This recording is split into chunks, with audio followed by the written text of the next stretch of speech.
लेके चलते जहां पर छवि पहले काफी आहत हुई, लेकिन अपनी नकारात्मकता से विपक्ष आज भी बाज नहीं आ रहा है। तथ्यहीन झूठे आरोप लगा लगा करके देश के एक यशस्वी नेतृत्व को बदनाम करना, भारत की छवि को, अपने देश की छवि को लगातार निरंतर धूमिल करना, यह विपक्ष के एजेंडे का हिस्सा बन चुका है। उनकी कुत्सित मंशाएं कभी पूरी नहीं होंगी। जनता जनार्दन समय आने पर उन्हें फिर से जवाब देगा, वैसे ही जवाब देगा जैसे 2019 के लोकसभा चुनाव के ठीक पहले राष्ट्रीय सुरक्षा से जुड़े हुए अहम मुद्दों पर, राफेल जैसे मुद्दों को ला करके उस समय विपक्ष ने देश का वातावरण खराब करने का प्रयास किया था। बाद में उनको मुंह की खानी पड़ी थी, न्यायालय में भी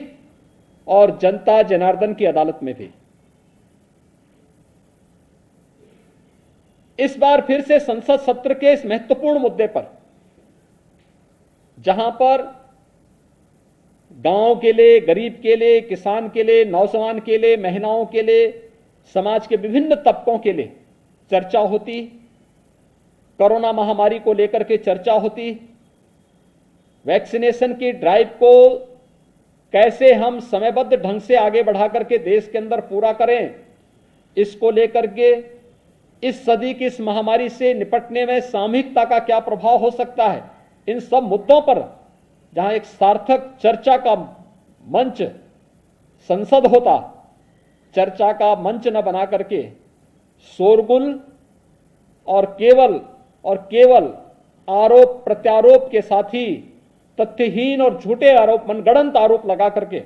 देश की छवि को भी धूमिल करने का जो कुत्सित प्रयास हो रहा है, ये कभी मंशाएं विपक्ष की पूरी नहीं होंगी। इस प्रकार के मनगढ़ंत और तथ्यहीन आरोपों को एक सिरे से खारिज किया जाना चाहिए। देश की जनता मांग कर रही है कि विपक्ष कोरोना कालखंड में जो एक विषाक्त वातावरण विपक्ष ने बनाया था देश के अंदर, दुनिया के अंदर देश की छवि को खराब करने का कुत्सित कार्य किया था, उसको लेकर के भी और संसद सत्र की कार्रवाई को निर्बाध और निर्विघ्न संपन्न करवाने में योगदान देने की बजाय अपनी इस नकारात्मकता के कारण जनपक्ष से जुड़े हुए, जनता से जुड़े हुए ज्वलंत मुद्दों को संसद में न उठने देना, ये आम नागरिक के जीवन के साथ खिलवाड़ है। विपक्ष को इस बात के लिए जनता जनार्दन से और देश से माफी मांगनी चाहिए।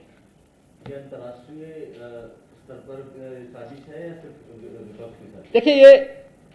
एक बहुत बड़ी साजिश का हिस्सा है कि भारत के संसद सत्र के ठीक पहले, जिस संसद सत्र में किसानों के मुद्दे को लेकर के, कोविड के मुद्दे को लेकर के और देश से जुड़ी हुई अन्य महत्वपूर्ण मुद्दों को लेकर के सार्थक चर्चा होती, तमाम ऐसे बिल्स थे जिन पर आगे चर्चा बढ़ा करके देश के हितों के लिए, 130 करोड़ लोगों के हितों के लिए कार्य होता, उस पर कार्य